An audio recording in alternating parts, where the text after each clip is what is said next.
mātou Kōkō Tangiwai, kua roa e noho ana ki te rāpiti me ki o te taone. Engari i tēnei wā, kei te pokopu o te taone.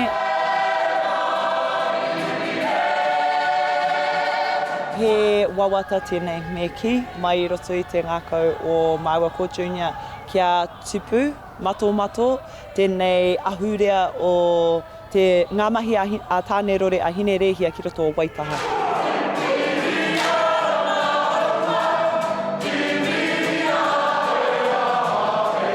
Tēnei wā he paitahaere o ngā mahi, e rua mātou rōpū.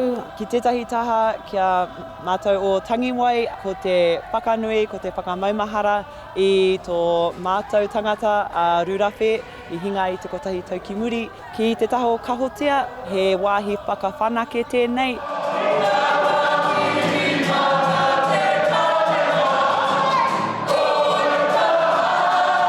Pai ana ngā whakaritenga, kia ene. Wai te kapa ne. I think I just wanted to carve my own path in te ao haka.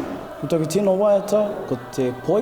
Ko ngā kaupapa I waho o te atamira, o te whakataetae, etahi o ngā mea e kai ngā kauana kia au.